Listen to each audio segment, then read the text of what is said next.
All right, let's get into it. For years, Jeffrey Epstein was a name that just echoed with power, secrecy, and eventually a massive scandal. But how did it even start? Today, we're going to try and piece together the really mysterious origins of his wealth and his influence, just by sticking to what we can see in the public records.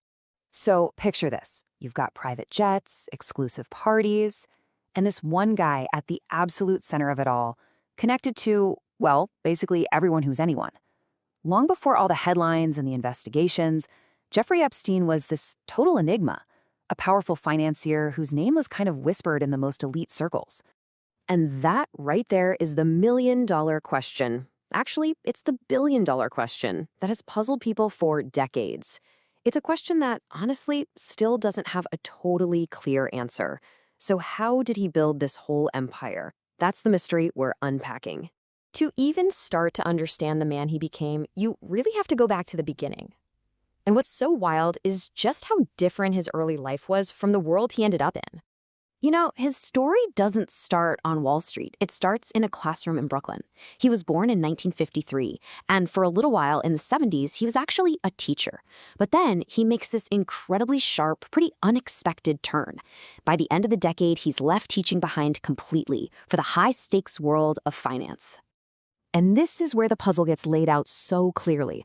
On one side, you've got his background. A teacher from Brooklyn, no fancy finance degree, nothing like that.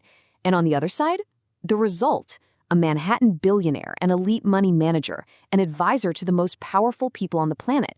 The huge gap between those two columns, that's where the whole mystery is. So how in the world did he bridge that gap? Well, his main tool wasn't just being good with numbers. It was people. He built this incredible, sprawling network of powerful friends that basically became his brand. Access. That became his currency. By the 90s, he had built up this whole image for himself. He was the guy who knew everybody, but nobody really truly knew him.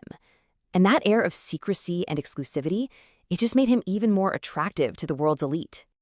His connections went right to the top, into the highest levels of global power. And we're not just talking about shaking hands for a photo. This was about creating a powerful vibe of political legitimacy, and maybe even more important, creating this perception that he was, untouchable. Then, of course, you got the business world. By surrounding himself with these titans of industry, he basically created this perfect feedback loop. The closer he was to them, the more it backed up his claim of being some kind of financial genius, which in turn just pulled more and more powerful people into his orbit. And finally, his network reached deep into Hollywood and the arts.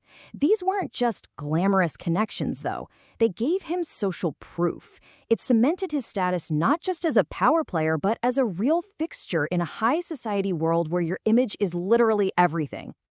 But for all the famous and powerful people he knew, not a single one of them could ever really answer the one question that just followed him everywhere. Where did his own fortune actually come from? And that brings us right back to the core of the mystery.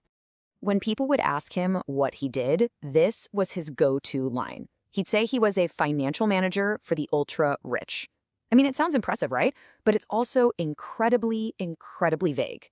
Exactly. Whose money? Who were these supposed billionaire clients? And how was he making such a massive personal fortune just from managing their cash? These were the questions that journalists and investigators just kept asking, year after year. So here's the key thing to get. This wasn't some secret that was eventually uncovered. The mystery was the story the whole time. Whenever people tried to look into his finances, they just hit a brick wall. Public records had almost no clues, and his entire operation was wrapped in this deliberate, thick fog of non-transparency. And this secrecy, it wasn't just on paper in some bank account, it was physical. His unbelievable wealth let him create this whole private world for himself, with these secluded spaces far, far away from any prying eyes. And just look at the scale of this operation. We're talking about some of the most exclusive property on Earth, a massive mansion in Manhattan, a huge ranch way out in New Mexico, a chic apartment in Paris, and of course, most infamously, his own private island down in the Caribbean. And this is where it all takes a dark turn. These places weren't just fancy homes. They were designed to be private fortresses. And that seclusion, that privacy, would later become an absolutely central part of the criminal investigations. As prosecutors allege, these were the very places where his worst crimes took place. Which really just leaves us with this final massive question. Epstein built an entire empire in the shadows, on unanswered questions, and on the kind of power that comes from knowing things no one else does.